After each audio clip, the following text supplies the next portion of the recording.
شب جمعہ یہ بہترین موقع ہے ہمارے لیے کہ جب شب جمعہ آتی ہے تو ہم کو اعمال کرنے کا بہترین موقع ملتا ہے، اور جو ارواح ہیں جو ہمارے مرحومین ہو چکے ہیں ان کو بھی شب جمعہ میں پرمیشن دی جاتی ہے کہ جاؤ اور سوال کر کے آؤ کہ آپ کے رشتہ دار آپ کو کچھ دینے کے لیے تیار ہیں یا تیار نہیں ہیں۔ تو لہٰذا ہمارے ماں باپ مرحوم، ہمارے دادا دادی مرحوم، ہمارے رشتہ دار مرحوم، وہ سب کے سب شب جمعہ میں آتے ہیں۔ اب اگر آپ ان کو کچھ دے دیتے ہیں تو وہ خوش خوش چلے جاتے ہیں، اور اگر آپ ان کو کچھ نہیں دیتے تو وہ مایوس ہو کے چلے جاتے ہیں۔ بہترین ہے وہ انسان جو اپنے ورنے والوں کو جب لوٹائے تو خوشی کے ساتھ لوٹائے، ان کو رنجیدہ کر کے نہ لوٹائے۔ یہ شب جمعہ کی ایک خاصیت ہے کہ جہاں ان کو بھی فائدہ پہنچتا ہے کہ جو دنیا سے جا چکے ہیں، اور وہ تمہاری مال کے محتاج نہیں ہے، تمہارے اقتدار کے محتاج نہیں ہے، تمہاری سلطنت کے محتاج نہیں ہے، تمہارے پیسے کے محتاج نہیں ہے۔ اگر تم سے کچھ بھی نہ آتا ہو تو خالی بسم اللہ پڑھ کے پہنچا دو۔ اتنا تو آتا ہی ہے، چاہے قرآن بھی نہیں پڑھنا آتا، بالکل جاہل ہے قرآن سے، بسم اللہ تو آتا ہے۔ اور اگر آپ سے بسم اللہ بھی نہیں آتا تو پھر اپنے کو شیعہ نہ کہیے۔ ہاں، یہ بھی سن لیجیے آپ، مطلب اگر آپ اتنے بالکل ڈوبے ہوئے ہیں جہالت کے سمندر میں تو پھر آپ جو ہیں وہ شیعہ کہلانے کا حق نہیں رکھتے، اس لیے کہ بسم اللہ تو آپ کے یاد ہونی ہی چاہیے۔ تو بسم اللہ الرحمن الرحیم، اگر اسے چھوٹی نہ سمجھیے آپ، ہمارا آدمی سمجھتا کہ نہیں یار بسم اللہ تو چھوٹی سی آیت ہے، اس سے ہمارے مرحومین کو کیا ملے گا۔ بھائی یہ بسم اللہ نہیں ہے، بے کے نقطے میں پورا قرآن سمٹا ہوا ہے، بے کے نقطے میں پورا قرآن سمٹا ہوا ہے۔ تو لہذا اپنے مرحومین کو آپ مایوس نہ لوٹائیں۔ شب جمعہ میں چاہے بسم اللہ 11 دفعہ بسم اللہ پڑھ کے پہنچا سکتے ہیں، 21 دفعہ بسم اللہ الرحمن الرحیم پڑھ کے پہنچا سکتے ہیں، 100 دفعہ بسم اللہ الرحمن الرحیم پڑھ کے پہنچا سکتے ہیں۔ بڑا اجر ہے، بڑا ثواب ہے، اس لیے کہ یہ ایک آیت یہ سب سے محبوب آیت ہے۔ یہ قرآن مجید میں سب سے زیادہ ریپیٹ یہی ہے، سب سے زیادہ بسم اللہ الرحمن الرحیم ہی تو ہے ہر جگہ۔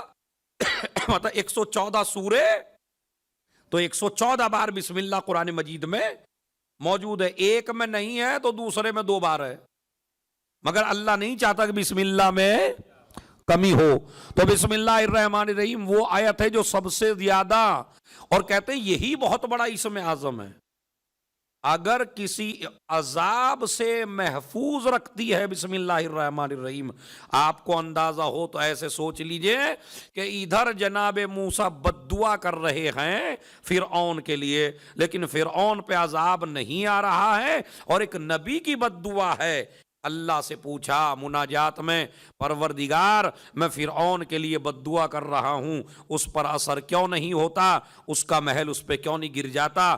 اے موسیٰ ذرا جا کے تو دیکھو، اس کے مین دروازے پہ لکھا ہے بسم اللہ الرحمن الرحیم، بھلا میں اس کو ہلاک کیسے کروں جو مجھے رحمان بھی مان رہا ہو رحیم بھی مان رہا ہو۔ تو اس کی بلڈنگ، اس کا محل جس میں بسم اللہ الرحمن، تو بسم اللہ الرحمن الرحیم کو اپنی زندگی کا شعار بنائیے۔ آج کی محفل کا یہ پہلا تحفہ ہے آپ کو کہ اسے چھوٹی آیت نہ سمجھیے، پورا قرآن ہے اس آیت کے اندر، اور بہت اجر و ثواب ہے بسم اللہ الرحمن الرحیم کا۔ تو اگر کچھ بھی نہیں کر سکتے بسم اللہ الرحمن الرحیم پڑھ کے آپ اپنے صلوات زیادہ سے زیادہ جتنی ہو سکے، چونکہ میں نے ایک اشرا پڑھا باقاعدہ اسی موضوع پہ یہیں پڑھا ہے کہ صلوات سے بڑی آل محمد کی کوئی فضیلت ہی نہیں ہے۔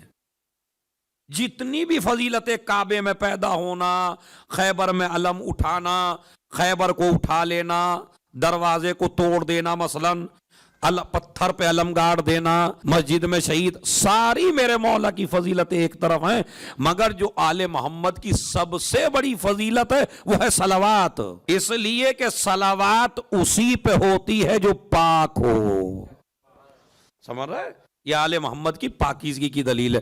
تو صلوات اور بسم اللہ. تو یہ شب جمعہ کے حوالے سے تھا، چونکہ اس لیے کہ یہ مناسبت ہے بہت بڑی، اس میں آپ غافل نہ ہوں، اس لیے کہ عباس قمی علیہ الرحمہ نے لکھا کہ فرشتوں کی ایک ٹیم آتی ہے دوپہر میں شب جمعہ میں، اور وہ جمعے کے اینڈ تک رہتی ہے، اور ان کے ہاتھ میں سونے کے قلم ہوتے ہیں، اور ان کا کام ہے صرف بندے نے کتنی بار صلوات پڑھا. ان کا کوئی کام ہی نہیں ہے، کام ہے تو کیا ہے؟ صلوات کتنی بار پڑھا ہے. تو ایک تو اعمال جمعہ میں سے سب سے بڑا عمل ہے صلوات. زیادہ سے زیادہ گھر جائیے، صلوات پڑھیے، دن میں زیادہ سے زیادہ صلوات پڑھیے. یہ ایک اعمال میں سے ایک عمل ہے. جمعے کے دن کچھ نہ کچھ دین کی نالج، کچھ نہ کچھ دین کی تعلیم. ضرورت نہیں ہے آپ کو کسی مدرسے میں جانے، کسی اسکول میں جانے کی، آپ کے ہاتھ میں پوری لائبریری موجود ہے موبائل کی شکل میں. کچھ نہ کچھ دین سیکھنے میں اپنا وقت لگائیے جمعے کے دن، اس لیے کہ جب آپ کو امام کی آرمی میں شامل کیا جائے گا تو سب سے پہلے امام پوچھیں گے آپ سے دین کتنا آتا ہے. اللہ.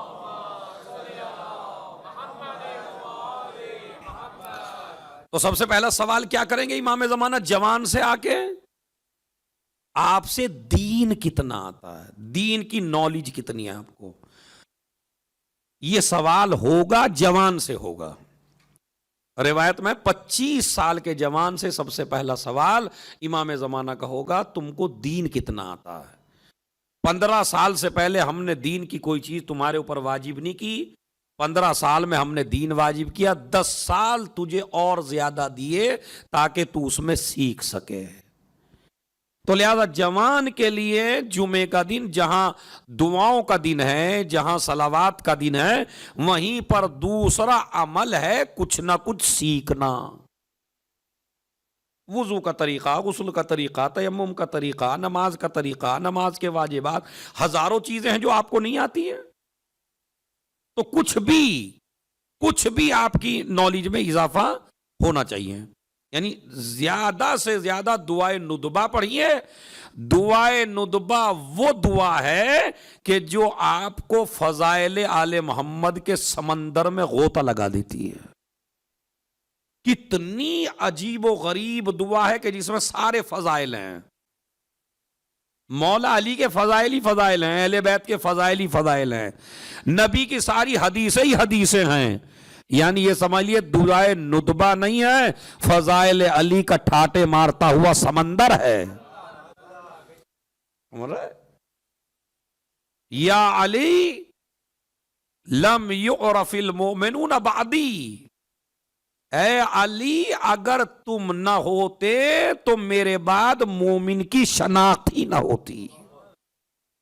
یہ تیرا وجود ہے کہ جس کی وجہ سے مومن کی شناخت ہوتی ہے.